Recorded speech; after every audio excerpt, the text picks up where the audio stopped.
Hi there, this is Jason Danforth for Warlocks Games and Beer.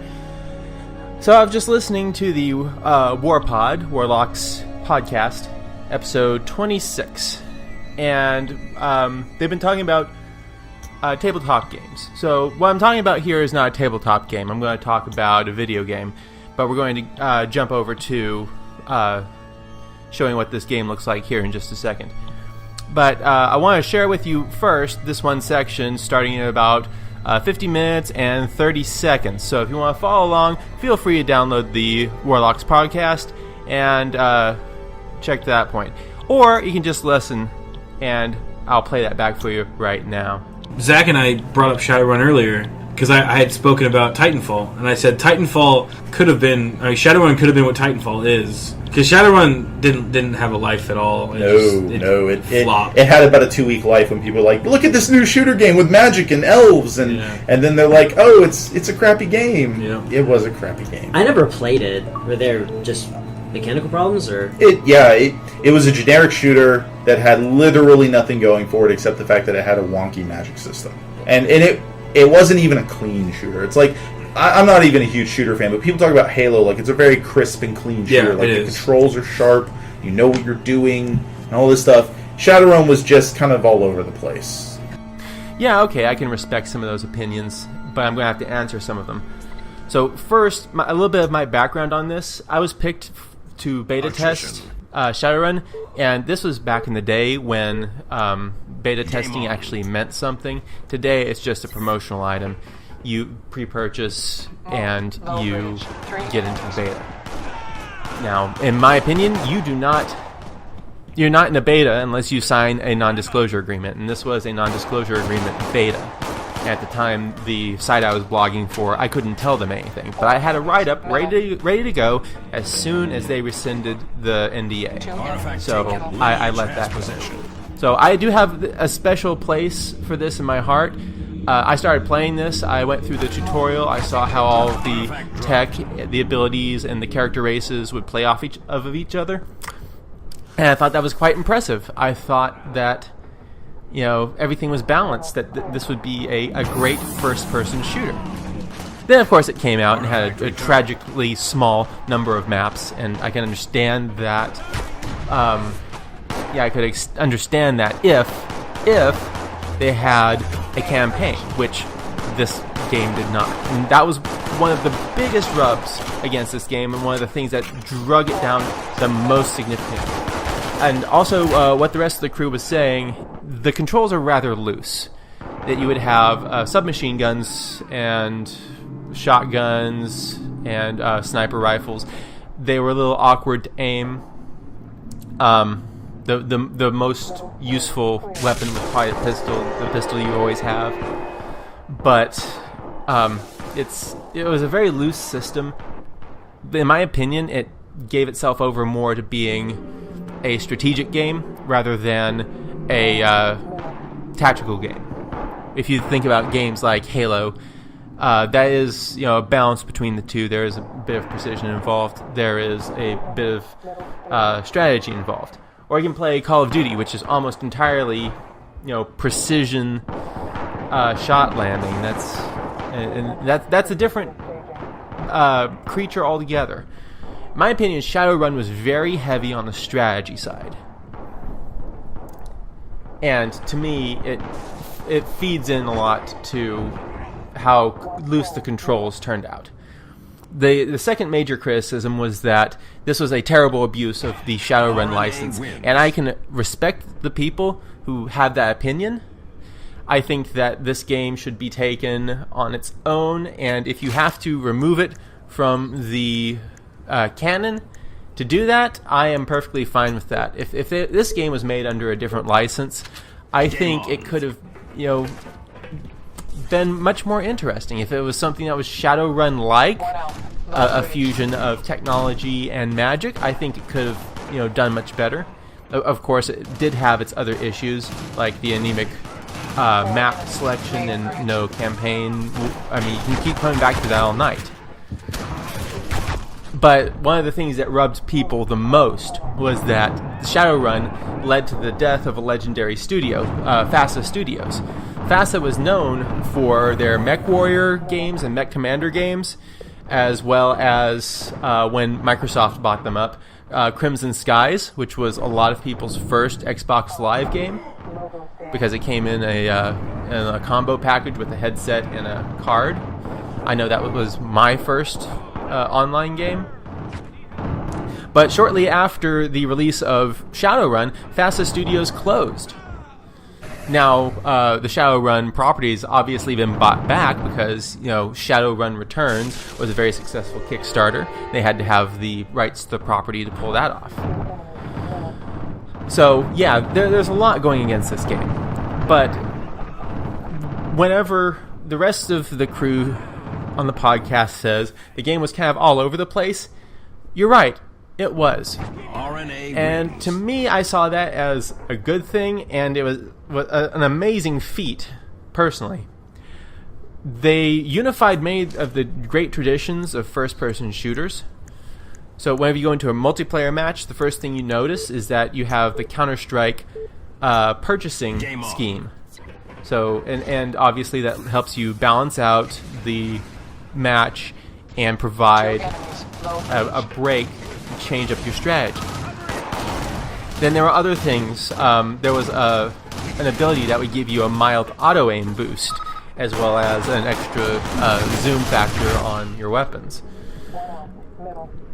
And in some circles, auto-aim on consoles is faux pas. It's controversial, because you don't need auto-aim on a PC, you just shoot straight, whereas with a controller you may need a little help, and that's a design decision, and that has nothing to do with that. But this would actually help your auto-aim and improve it just a little bit. Also, let's talk about playing games like Unreal Tournament with mods. You would throw on an anti-grav mod or a low-grav mod, and you'd get rockets and shotguns, and you bounce around with your friend and have a great time. So you could do that in Shadowrun.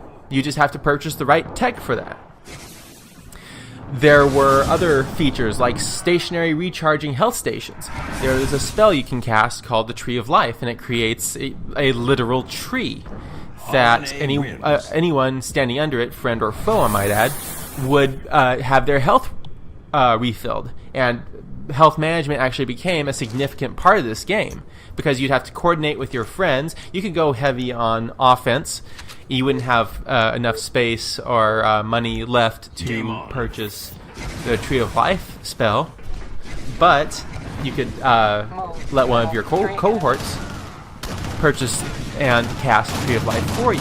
So communication, teamwork became a big part of that. And also, I always love it whenever they throw swords versus guns in the game. I was always a big fan of the Jedi Knight series. I always loved saber duels online.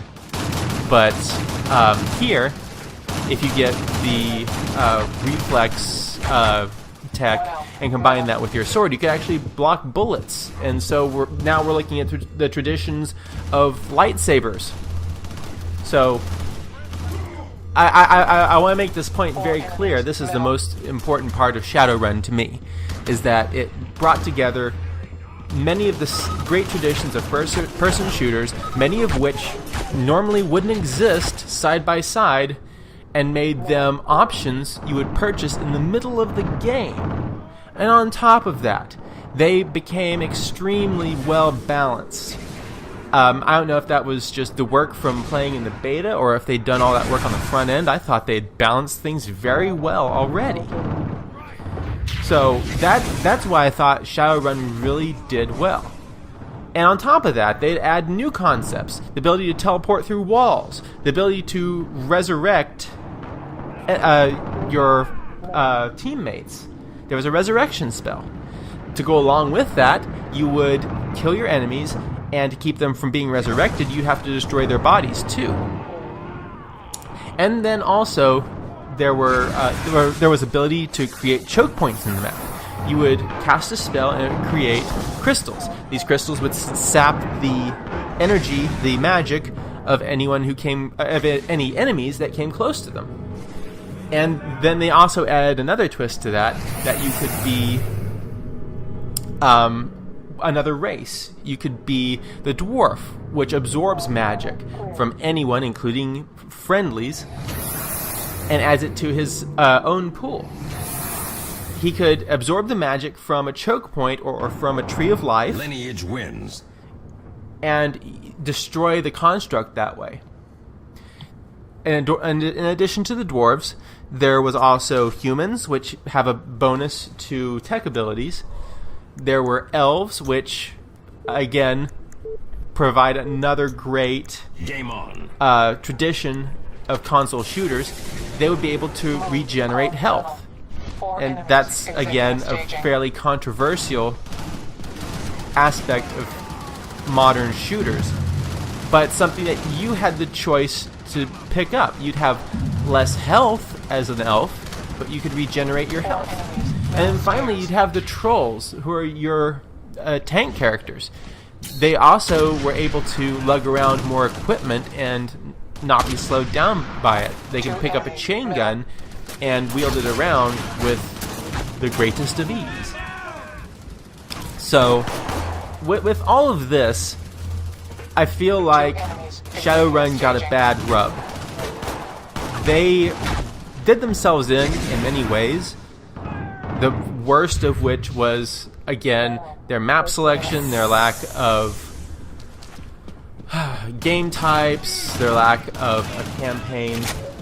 It was kind of a mess. But I feel like I should come out and say that Shadowrun did some amazing things that should be recognized.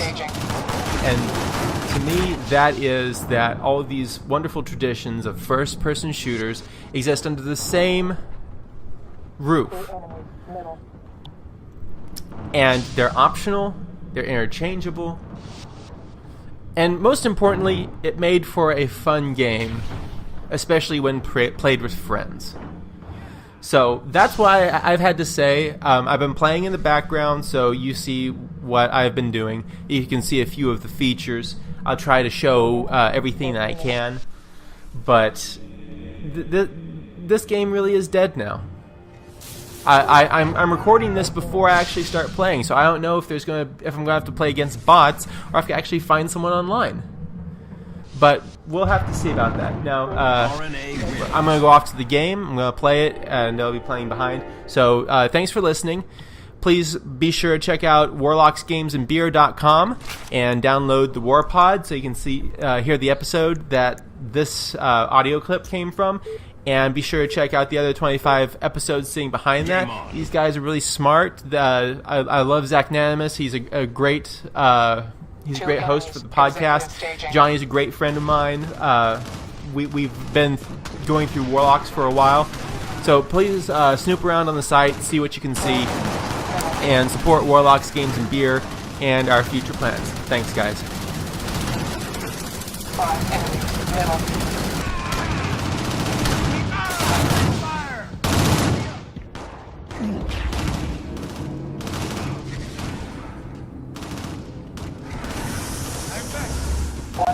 Executive tunnel.